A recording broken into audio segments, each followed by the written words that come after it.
2016년 가을 서울 강남의 한 고급 카페에서 두 사람이 만났습니다. 40대 초반의 미영은 그날따라 유독 신경을 써서 차려입었습니다. 검은색 원피스에 진주 목걸이, 그리고 조심스럽게 바른 립스틱. 거울을 보며 몇 번이고 확인한 모습은 긴장한 마음을 숨길 수 없었습니다. 미영이 기다리던 사람은 준호였습니다. 45세의 준호는 중견 건설회사에서 부장으로 일하는 겉보기에는 모든 것을 갖춘 듯한 남자였습니다. 그에게는 18년 동안 함께 살아온 아내 수진과 고등학생 딸 하나가 있었습니다. 미영과 준호의 만남은 회사 업무 때문이었습니다. 미영이 운영하는 인테리어 업체와 준호의 회사가 프로젝트를 함께 진행하게 된 것이죠. 처음에는 순수한 업무 관계였습니다. 미영 씨, 오늘 제안서 정말 훌륭했어요. 준호가 말했습니다. 감사합니다. 부장님께서 세세한 부분까지 신경 써주셔서 가능했던 것 같아요.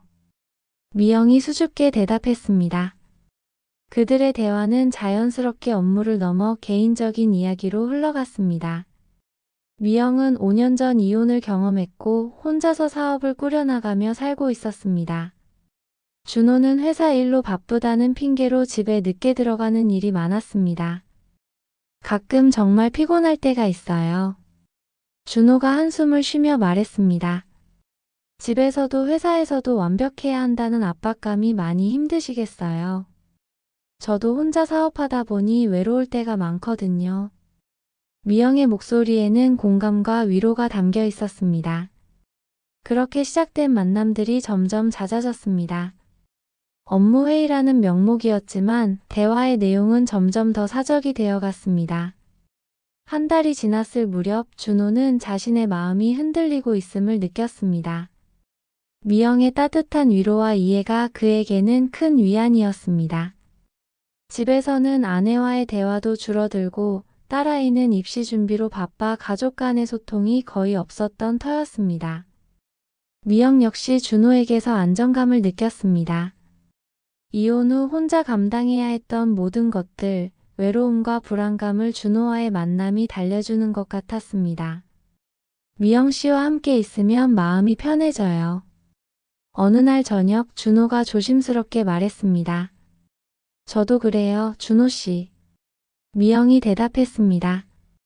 이런 마음 오랜만이에요. 그들은 선을 넘었습니다. 서로에게 특별한 감정이 있음을 인정하고 은밀한 만남을 이어가기 시작했습니다. 하지만 이미 그 순간부터 세 사람의 운명은 돌이킬 수 없는 방향으로 흘러가고 있었습니다. 6개월이 흘렀습니다. 미영과 준호의 관계는 점점 깊어졌고 동시에 더욱 조심스러워졌습니다. 준호는 집에서 평소와 다름없이 행동하려 노력했지만 아내 수진의 예리한 눈을 완전히 속일 수는 없었습니다. 수진은 48세 전업주부였지만 결코 단순한 여성이 아니었습니다. 대학에서 경영학을 전공했고 결혼 전에는 은행에서 일했던 똑똑한 여성이었죠. 18년의 결혼 생활 동안 남편의 작은 변화도 놓치지 않았습니다. 여보, 요즘 회사 일이 많이 바쁜가 봐요? 어느 날 저녁 수진이 조심스럽게 물었습니다. 응, 새 프로젝트 때문에 좀 그래. 미안해. 준호는 자연스럽게 대답했지만 수진은 뭔가 다르다는 느낌을 받았습니다. 남편의 휴대폰 사용 패턴이 바뀌었고 늦은 귀가가 잦아졌으며 무엇보다 자신을 바라보는 눈빛이 예전 같지 않았습니다. 한편 미영과 준호는 서로에게 더욱 깊이 빠져들고 있었습니다. 그들은 주로 호텔이나 미영의 사무실에서 만났습니다. 준호야, 가끔 우리가 잘못하고 있는 건 아닌지 생각해. 미영이 어느 날 말했습니다. 나도 그래 하지만 미영이 없으면 견딜 수 없을 것 같아. 준호가 대답했습니다. 수진 씨는 어떤 분이야? 미영이 조심스럽게 물었습니다. 좋은 사람이야 하지만 우리 사이에는 더 이상 특별한 감정이 없어.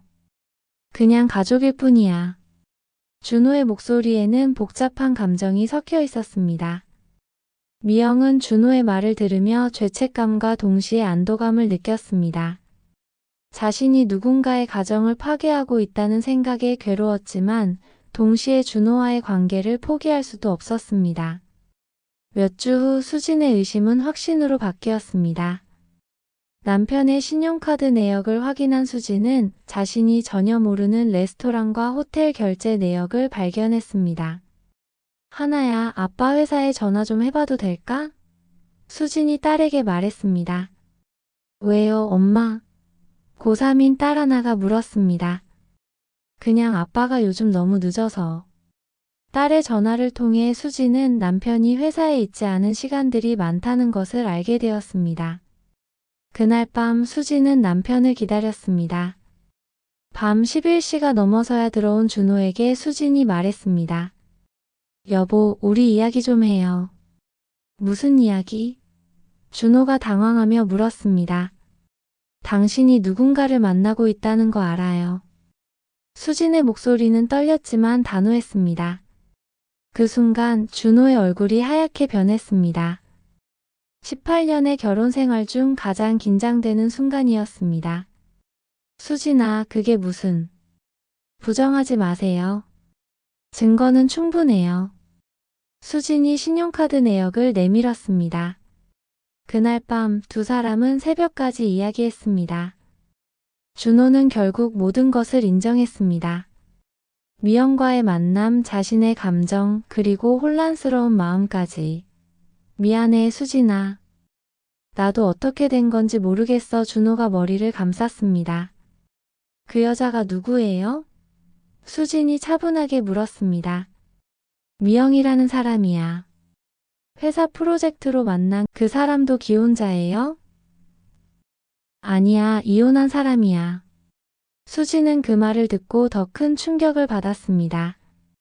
단순한 일회성이 아니라 진짜 감정이 개입된 관계라는 것을 깨달았기 때문입니다. 하나는 어떻게 하려고 그래요? 대학 입시를 앞두고 있는데. 수진의 목소리에는 분노보다는 깊은 실망이 담겨 있었습니다. 하나한테는 절대 알리고 싶지 않아. 그리고 수진아, 나도 정말 혼란스러워. 시간을 좀 줘. 그날 이후 집안 분위기는 완전히 바뀌었습니다. 겉으로는 평범한 일상을 유지하려 했지만 세 사람 모두 각자의 고통을 안고 살아가야 했습니다. 진실이 밝혀진 후 한 달이 지났습니다. 준호는 미영과의 관계를 정리하겠다고 수진에게 약속했지만 실제로는 그렇게 하지 못했습니다. 수진은 매일 밤 잠 못 이루는 날들을 보냈습니다. 18년의 결혼 생활, 함께 키운 딸, 그리고 쌓아온 모든 것들이 흔들리고 있었습니다. 엄마, 괜찮으세요? 요즘 많이 힘들어 보이시는데. 딸 하나가 걱정스럽게 물었습니다. 괜찮아, 하나야. 엄마는 괜찮으니까 공부에만 집중해. 수진은 억지로 미소를 지었습니다. 하지만 수진의 마음은 점점 더 복잡해져 갔습니다. 분노, 실망, 그리고 동시에 18년 함께한 남편을 완전히 포기할 수 없다는 마음이 뒤섞여 있었습니다. 그러던 어느 날 수진은 중요한 결정을 내렸습니다. 미영을 직접 만나보기로 한 것입니다. 미영의 연락처를 찾는 것은 어렵지 않았습니다. 남편의 휴대폰에서 이미 확인했기 때문입니다. 수진은 며칠 동안 고민한 끝에 미영에게 전화를 걸었습니다. 여보세요, 미영 씨죠? 수진의 목소리는 떨렸습니다. 네, 누구세요?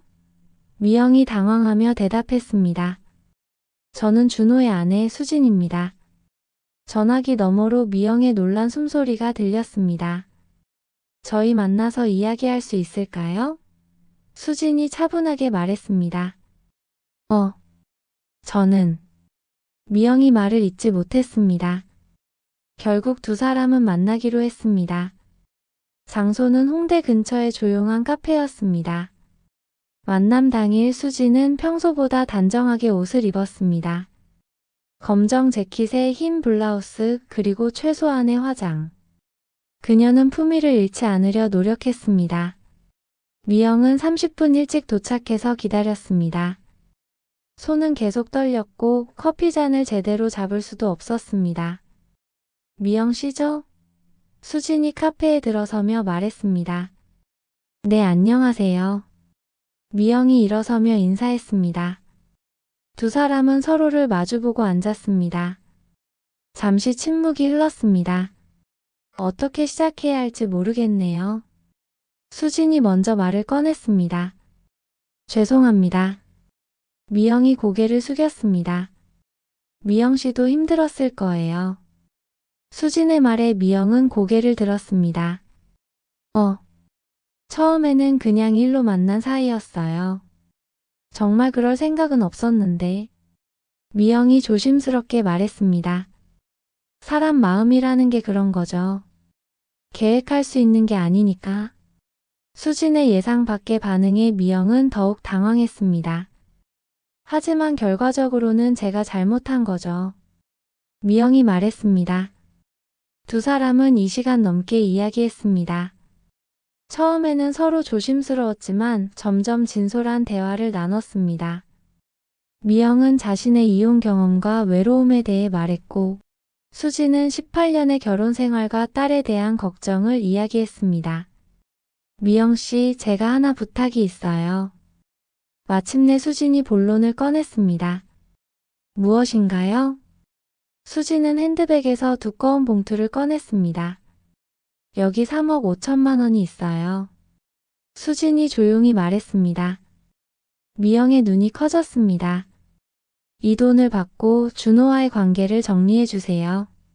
수진의 목소리는 떨렸지만 단호했습니다.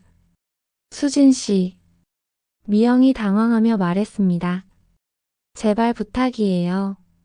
저희에게는 딸이 있어요. 하나가 대학에 들어가면 그때까지만이라도. 이런 식으로 하면 안 돼요. 미영이 고개를 저었습니다. 그럼 어떻게 해야 해요? 수진의 목소리에 절망이 묻어났습니다. 저는 이 방법밖에 모르겠어요. 결국 미영은 그 돈을 받았습니다. 그리고 준호와의 관계를 정리하겠다고 약속했습니다.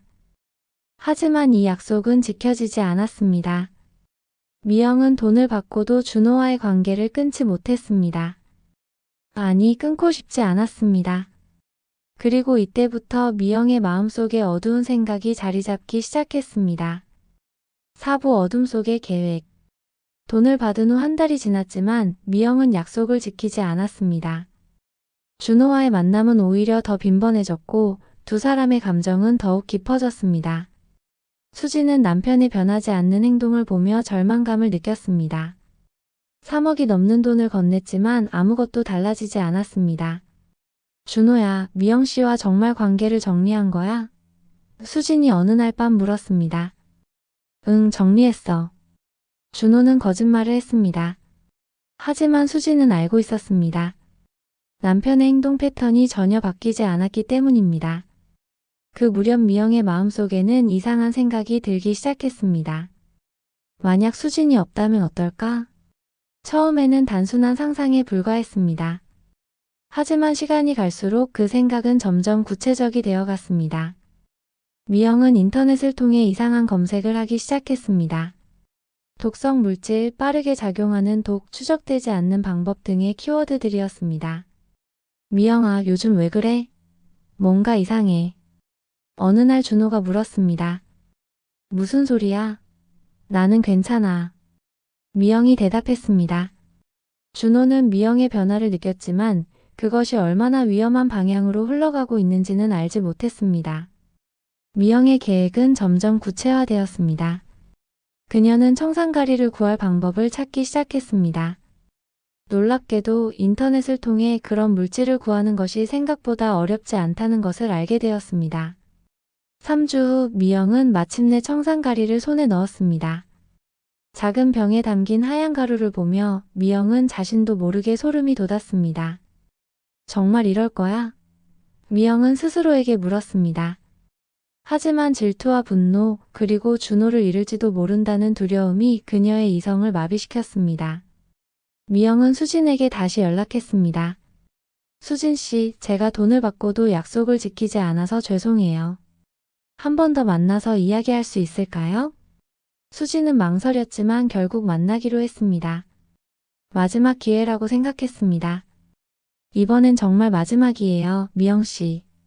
수진이 말했습니다. 네, 알아요. 저도 정말 정리하고 싶어요. 하지만 혼자서는 힘들어요. 미영이 말했습니다. 그럼 어떻게 하죠? 술 한잔하면서 마음을 정리해요. 제가 좋은 곳 알거든요. 수지는 미영의 제안을 받아들였습니다. 그녀는 미영이 진심으로 관계를 정리하려 한다고 믿었습니다. 하지만 미영의 마음속에는 이미 돌이킬 수 없는 계획이 자리 잡고 있었습니다. 운명의 그날이 왔습니다. 2017년 3월 15일 수요일이었습니다. 미영은 아침부터 초조했습니다. 손이 떨려서 화장을 제대로 할 수도 없었습니다. 거울 속에 자신을 보며 여러 번 다짐했습니다. 이렇게 해야 해. 다른 방법은 없어. 수지는 그날 평소와 다름없이 하루를 보냈습니다. 딸아이 아침을 챙겨주고 남편을 배웅하고 집안일을 했습니다. 저녁에 미영을 만날 생각을 하니 조금 우울했지만 한편으론 모든 것이 정리되기를 바랐습니다. 하나야, 엄마가 저녁에 일이 있어서 늦을 것 같아. 아빠랑 저녁 먹어. 수진이 딸에게 말했습니다. 네, 엄마. 조심히 다녀오세요. 오후 6시 두 사람은 강남의 한 호텔 라운지에서 만났습니다. 미영이 선택한 장소였습니다. 수진 씨 와주셔서 고마워요. 미영이 인사했습니다. 네. 오늘은 정말 마지막이라고 생각하고 왔어요. 수진이 대답했습니다. 두 사람은 조용한 테이블에 앉았습니다. 미영은 와인을 주문했습니다. 저는 술 잘 못해요. 수진이 말했습니다. 괜찮아요. 오늘만은 좀 마셔요. 마음 정리하는 데 도움이 될 거예요. 와인이 나왔습니다. 미영은 화장실에 간다며 자리를 비웠습니다. 화장실에서 미영은 떨리는 손으로 핸드백에서 작은 병을 꺼냈습니다. 청산가리가 담긴 병이었습니다. 거울을 보며 마지막으로 망설였습니다. 정말 이렇게 해야 하나? 하지만 준호를 잃을 수 없다는 생각이 모든 이성을 압도했습니다. 테이블로 돌아온 미영은 수진이 잠깐 다른 곳을 보는 사이 와인잔에 독을 넣었습니다. 그 순간 미영의 심장은 터질 것처럼 뛰었습니다. 수진 씨, 정말 마지막으로 건배할까요? 미영이 와인잔을 들었습니다. 네. 수진도 잔을 들었습니다. 앞으로 서로 좋은 기억만 남기고 살아요. 미영이 말했습니다. 수지는 와인을 마셨습니다. 처음에는 아무런 변화가 없었습니다. 두 사람은 계속 대화를 나눴습니다. 미영 씨, 준호와 정말 관계를 정리할 거죠? 수진이 다시 한번 확인했습니다. 네, 정말로요. 미영이 대답했습니다. 하지만 그녀의 목소리는 떨리고 있었습니다. 10분이 지났을 무렵 수진이 갑자기 어지럽다고 말했습니다. 미영 씨, 제가 좀 이상해요. 어지러워서. 많이 아프세요? 미영이 물었지만 그녀 역시 극도로 긴장하고 있었습니다. 병원에 가야겠어요. 수진이 일어서려 했지만 비틀거렸습니다. 그 순간 미영은 돌이킬 수 없는 일을 저질렀다는 것을 깨달았습니다. 하지만 이미 너무 늦었습니다. 수지는 점점 의식을 잃어갔고 미영은 공포에 휩싸여 아무것도 할 수 없었습니다. 수진 씨, 수진 씨. 미영이 불렀지만 대답이 없었습니다. 주위 사람들이 소동을 알아차렸고 곧 119가 신고되었습니다. 하지만 이미 너무 늦었습니다. 그날 밤 수지는 병원에서 사망했습니다. 18년의 결혼 생활, 사랑하는 딸, 그리고 앞으로의 모든 가능성이 한순간에 사라져버렸습니다. 수진의 갑작스러운 죽음은 모든 사람들에게 충격이었습니다. 준호는 병원에서 아내의 죽음을 확인하며 오열했습니다. 죄책감과 후회, 그리고 깊은 슬픔이 그를 압도했습니다. 아빠. 딸 하나가 아버지를 부르며 울었습니다. 하나야, 미안해. 아빠가 정말 미안해. 준호는 딸을 끌어안으며 눈물을 흘렸습니다. 경찰의 수사가 시작되었습니다. 수진의 갑작스러운 죽음에 대한 정확한 원인을 찾기 위해서였습니다. 부검 결과 수진의 체내에서 청산가리가 검출되었습니다. 이는 명백한 살인사건이었습니다. CCTV 분석과 목격자 진술을 통해 수진이 마지막으로 만난 사람이 미영이라는 것이 밝혀졌습니다. 미영은 곧 용의자로 체포되었습니다. 미영 씨, 수진 씨와 무슨 일이 있었나요? 경찰이 물었습니다. 저는 아무것도 안 했어요. 미영이 부인했습니다. 하지만 증거들이 하나씩 드러나기 시작했습니다. 미영의 인터넷 검색 기록, 청산가리 구매 경로, 그리고 준호와의 불륜 관계까지. 미영은 며칠간 부인했지만 결국 모든 것을 자백했습니다. 제가 그랬습니다. 미영이 고개를 숙이며 말했습니다. 왜 그랬습니까? 경찰이 물었습니다. 준호 씨를 놓치고 싶지 않았어요. 미영의 목소리는 떨렸습니다. 미영의 자백으로 모든 진실이 드러났습니다. 3억 5천만 원의 돈, 끝나지 않은 불륜 관계, 그리고 질투와 분노로 인한 계획적 살인. 준호는 완전히 무너졌습니다. 자신 때문에 아내가 죽었다는 죄책감, 그리고 미영에 대한 복잡한 감정들이 그를 짓눌렀습니다. 내가 이렇게 만든 거야. 준호는 혼자 중얼거렸습니다. 딸 하나는 하루아침에 어머니를 잃었습니다. 그것도 아버지의 불륜 때문에. 대학 입시를 앞둔 소중한 시기에 감당하기 어려운 현실을 마주해야 했습니다. 미영의 가족들도 충격에 빠졌습니다. 평범하다고 생각했던 딸이 살인을 저질렀다는 사실을 받아들일 수 없었습니다. 언론은 이 사건을 청산가리 살인사건이라고 명명하며 연일 보도했습니다. 불륜, 돈, 그리고 살인이라는 자극적인 요소들이 사람들의 관심을 끌었습니다.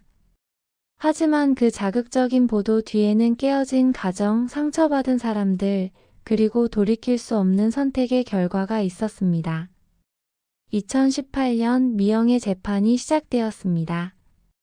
1심 재판부는 사건의 전말을 면밀히 검토했습니다. 계획적 살인, 피해자와의 관계, 그리고 범행 후의 태도까지. 피고인은 자신의 불륜 관계를 유지하기 위해 선량한 피해자를 살해했습니다. 검사가 말했습니다. 이는 명백히 계획적이고 잔혹한 범죄입니다. 미영의 변호인은 그녀의 심적 고통과 혼란 상태를 강조했습니다. 피고인 역시 복잡한 감정적 상황에서 잘못된 판단을 한 것입니다. 하지만 재판부는 미영의 행동이 용서받을 수 없는 범죄라고 판단했습니다. 피고인의 범행은 철저히 계획적이었고 선량한 피해자의 생명을 빼앗았습니다. 재판장이 말했습니다. 무엇보다 범행 후에도 진실한 반성의 모습을 보이지 않았습니다. 1심에서 미영은 징역 25년을 선고받았습니다. 하지만 검찰은 이에 불복해 항소했습니다. 이 사건의 죄질과 사회적 파장을 고려할 때 형량이 너무 가볍다는 이유였습니다. 2심 재판부는 더욱 엄중한 판결을 내렸습니다. 피고인의 행위는 계획적이고 잔혹했으며 피해자에게는 고등학생 딸이 남겨졌습니다. 무엇보다 끝까지 거짓말로 일관하며 진정한 반성의 모습을 보이지 않았습니다. 2심에서 미영은 무기징역을 선고받았습니다. 미영은 대법원에 상고했지만 기각되었습니다. 무기징역이 확정된 것입니다. 법정에서 미영은 마지막까지 울지 않았습니다. 하지만 판결이 선고되는 순간 그녀의 어머니가 오열했습니다. 미영아, 우리 미영아. 사건이 끝난 후 남겨진 사람들의 삶은 어떻게 되었을까요? 준호는 회사를 그만두었습니다. 더 이상 예전의 일상을 유지할 수 없었습니다. 그는 작은 도시로 이사가서 딸과 함께 조용히 살고 있습니다. 하나야, 아빠가 정말 미안해. 준호는 딸에게 매일 말합니다. 하나는 어머니 없이 대학에 입학했습니다.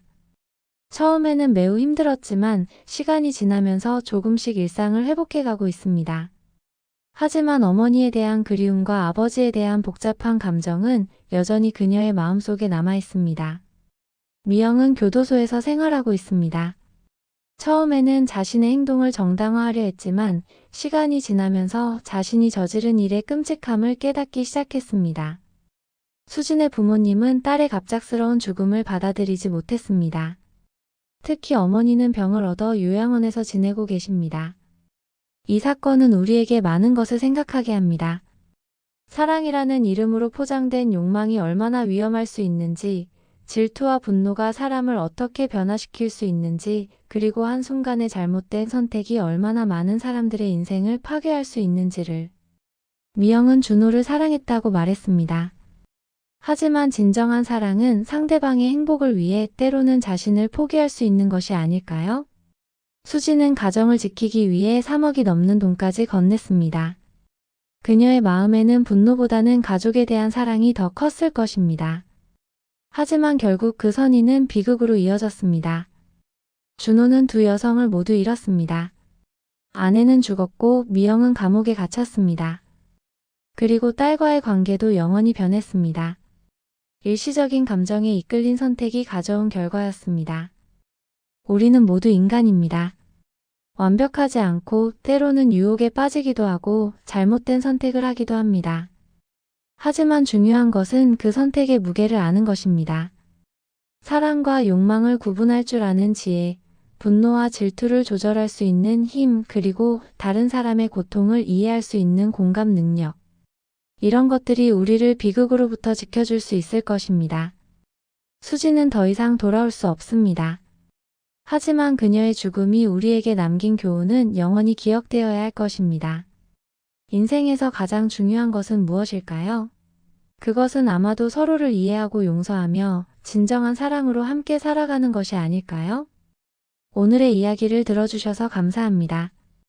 여러분의 모든 삶에 평안과 지혜가 함께 하시길 바랍니다.